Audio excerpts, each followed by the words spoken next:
Hey everyone, and welcome back to my channel, or if you're new here, my name is Josh, and in today's video, I'm going to be reviewing the American Express Business Gold Card. So I'll be going over the main features of this card, its pros as well as its drawbacks. So hopefully by the end of this video, you'll have a much better idea of whether or not this card is a good fit for you. But before we go ahead and dive into the main features of this card, if you wouldn't mind helping out real quickly by just giving this video a like, that just helps out with the good old YouTube algorithm, and also consider subscribing to my channel if you have not already. Plus, if you would like to receive up to $200 in free stock in a pinned comment below, I will be leaving a link to Robinhood. All you have to do is once you click on that link is just sign up for a free account and then simply link your bank account. At that point, Robinhood will be sending you one free stock worth all the way up to $200. Okay, so diving right into the main features of the Amex Business Gold Card. Starting out, since this is a business card, you might be thinking that you must have like some huge business already set up. Well, that's not necessarily the case, and that's something that I used to think as well. Even if you are just a small seller on eBay or a small seller on Amazon, or perhaps you drive for Uber part-time or something like that, or you have any other type of side hustle, even if it's a very small one, you would be qualified for this card. Now we're going to start out by discussing how many points you can earn in each category. So starting out, you will be receiving 4 points per dollar spent in 2 select categories where you spend the most each month on the first $150,000 in combined purchases. So these categories include U.S. purchases made from electronic goods retailers and software and cloud system providers, monthly wireless telephone service charges made directly from a wireless telephone service provider in the United States. Also, transit purchases including trains, taxi cabs, rideshare services, ferries, tolls, parking, buses, and subways. Also, purchases made at U.S. media providers for advertising and select media such as online, TV, and radio. Additionally, U.S. purchases at restaurants including takeout and delivery. And the final category is U.S. purchases at gas stations. So if you're like an Uber driver, then perhaps the gas stations would end up being one of your bigger categories. So again, in 2 of those categories where you spend the most money in, you're going to be earning 4 points per dollar spent. Then you're going to be earning 3 points per dollar spent on flights and prepaid hotels as long as you book them on amextravel.com. And then on all other transactions, you will be earning 1 point per dollar spent. Now with this card, you can also earn a spend bonus as well. So if you go directly to their website, they do advertise right now that you will be receiving 70,000 points as long as you spend at least $10,000 within the first 3 months of having this card. Now, I've personally seen all the way up to 125,000 bonus points as long as you spend at least $10,000 within the first 3 months. And I've seen other users report all the way up to 150,000 points with the same spend, again, $10,000 within the first 3 months. You can use different tricks. You can find like a referral link, or you can go into incognito mode, or you can just go to the website multiple different times and they might give you better offers. There are different tricks that you can try out, but right now if you do go onto the website, it's going to be much lower than if you use someone's referral link. So once again, 70,000 points if you spend at least $10,000 in the first 3 months, but you can earn actually a lot more than that if you use a referral link or go into incognito mode. Now with this card, there are also some other benefits as well.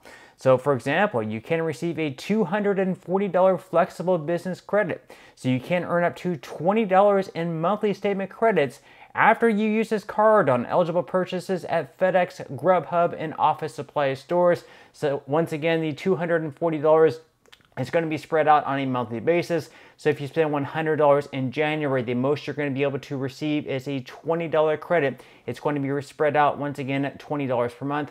And one trick you could actually try if none of these categories are something that you normally spend in is that you can actually perhaps try going to an office supply store and buying a gift card, maybe in part of a larger transactions, because Amex typically frowns upon buying gift cards and they could strip that credit away from you. This, of course, is not financial advice, just something that you could try. but it is one way you can earn the $20 instatement credit if you go to like Office Depot or Staples and buy a gift card. Then on top of that, you can also receive a $155 Walmart Plus membership credit, so you can get up to $12.95 in statement credits each month after you pay for a monthly Walmart Plus membership. This, of course, is also going to be subject to an auto renewal, so if you don't want to continue on with Walmart Plus, of course, you'll want to decline at that point in time. And then also you're going to be receiving cell phone protection, so you can get reimbursed the lesser of your cost to repair or replace your damaged or stolen cell phone for a maximum of $800 per claim, with a limit of 2 approved claims per 12-month period.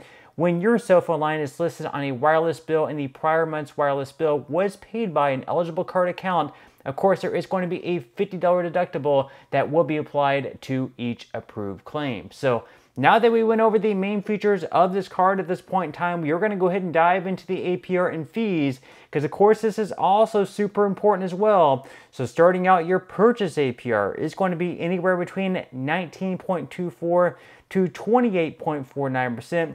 Then as far as the fees go, with the foreign transactions, this is a card you can definitely take with you abroad if you do happen to travel internationally. This is a huge plus because there are no foreign transaction fees. With other cards out there, unfortunately, you will be hit with a foreign transaction fee of right around 2 to 5%.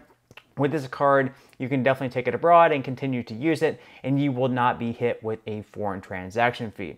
Then there are some fees that you will have to factor in though, because there's going to be a fee for late payments. The fee for late payments is going to be $39 or 2.99% of any past due pay in full amount, whichever happens to be greater. So you'll definitely want to make sure that you are paying on time, whether that's setting up auto pay, whether that's marking your calendars.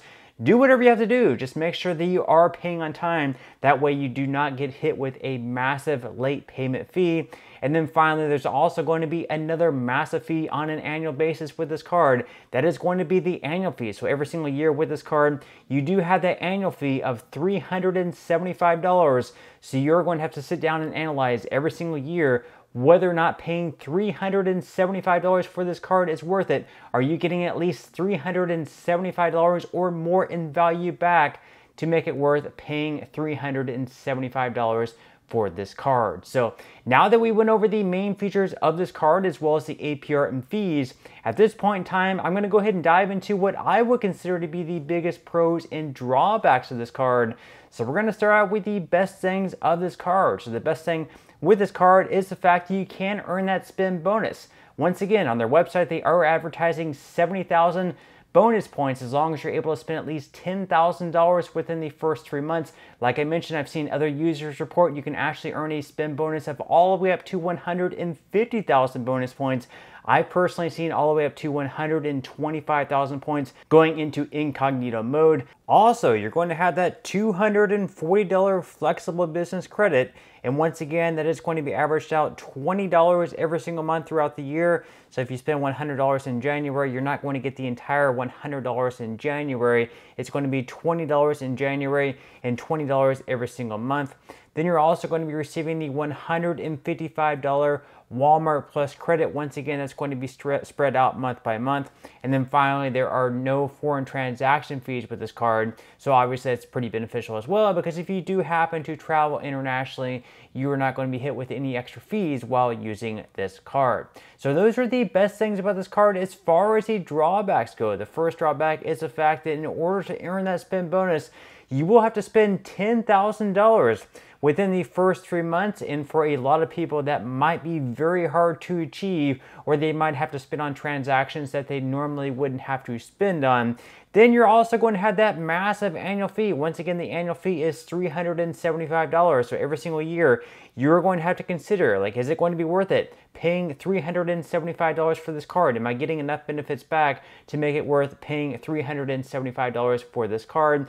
And finally, with this card, you're not getting like airline lounge access, you're not receiving like a priority pass or anything like that. You're also not getting like TSA pre-check reimbursement either, so that's the other drawback as well. But just to sum things up here, all in all, for the first year alone, as long as you're able to hit the $10,000 in spend within the first 3 months and earn that pretty massive spend bonus, it's at least going to be worth it for the first year alone. As far as the second year moving forward, with the 2 credits alone, the flexible business credit as well as the Walmart Plus membership credit, you're going to be coming out ahead even with that massive annual fee. But it's going to have to be something that you analyze. Is it going to be worth it with those 2 credits alone, plus the cell phone protection and other benefits that this card have, to make it worth paying $375? Ultimately, that one is going to be completely up to you. But that's all we have for today's review. I certainly hope that you enjoyed and found value out of it. If you did, again, I would greatly appreciate if you could give this video a like. Consider subscribing to my channel if you have not already, and I will see you in the next video.